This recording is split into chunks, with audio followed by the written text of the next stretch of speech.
Every day, man knows that his life depends on the forest. And this has been made known to us. We know that the whole world depends on the forest. That is why we are tied to it. We can never compromise with anybody coming to use our forest indiscriminately. Ita Nelson is the head of one of the communities in Cross River State, Nigeria's most southern state. Nigeria has one of the highest deforestation rates in the world, with less than 12% of the country forested. The key culprits are agriculture, both smallholder and commercial, fuel wood harvesting, unsustainable and illegal logging, oil and mineral exploration, and infrastructure development. Since 2010, the UN REDD program has provided valuable support for the country's ambitious efforts at forest conservation, climate change mitigation, and community development.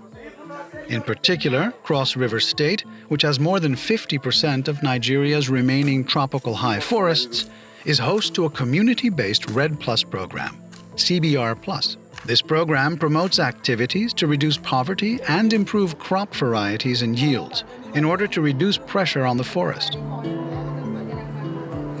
It also supports mangrove restoration, sustainable agroforestry techniques, and community forest management efforts. To date, more than 300 households across 21 communities in Cross River State have benefited from the program.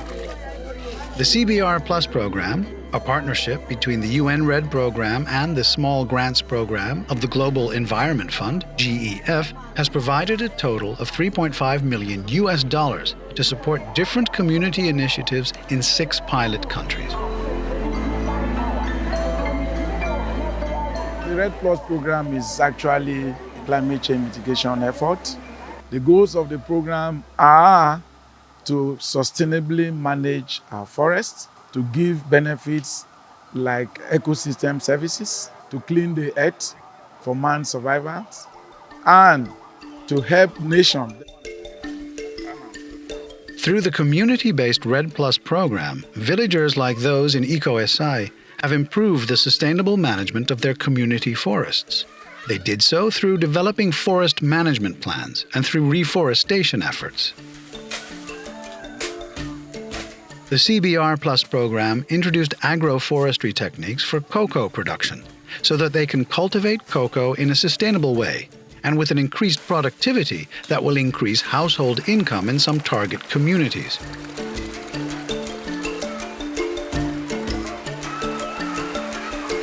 Cocoa agroforestry, the people had introduced a new system of cocoa productions, and it had increased their yield, it had increased their product because of the knowledge they had from agro-farm.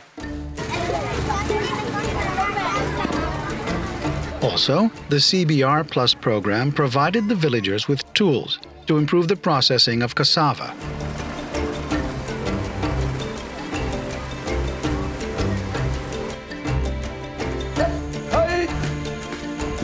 To protect the forest from logging and firewood harvesting, the project has partnered with the Cross River National Parks to revive the forest management groups and train forest guards. These guards are empowered to enforce community bylaws in order to conserve and protect the forest. Whereas Nigeria has one of the highest deforestation rates in the world, it also has the largest mangrove ecosystem in Africa. Those mangroves are also under attack. But through the community-based REDD Plus program in place, CBR Plus, the communities can rehabilitate the mangrove forests. In Eserebo, all households catch fish. All households in this community use mangrove as their source of energy. But from 2007 downwards especially, focus on the mangroves became very keen in Cross River State because it provides protection to coastal areas from flooding. We started having cases of flooding with mangrove loss. Fish catches were going down. We had a survey in the community, and it was like 80% of us are fishermen, but we have lost over 70% of our income in 10 years. And we could link that to the rate of mangrove loss. As part of the CBR Plus Mangrove Restoration Project, the community has planted over 10,000 mangrove seedlings and developed a community mangrove management plan, which means that they now only cut mangrove wood in controlled areas and make sure to raise seedlings and replant. Besides providing the seedlings, the CBR Plus Mangrove Restoration Project also has other forms of assistance. We are also assisting the mangrove dwelling communities to stop the cutting down of the mangrove to use as firewood. And so in those areas, we provide the cook stoves that will enable them to use the stove that would require very little amount of firewood to cook their meals. Are we good to go? Good to go, good to go, good to go, sir. At the end of the day, it's a common goal, common vision that we have a natural resource that meets our needs and we need to protect, and communities need to take leadership of protecting this. And we're achieving this gratefully. I want to use a quote from one of the communities that he who eats and remains is sure of the next meal, which is a traditional adage that demonstrates our understanding of what sustainable development is about. And that is what REDD Plus has come to highlight.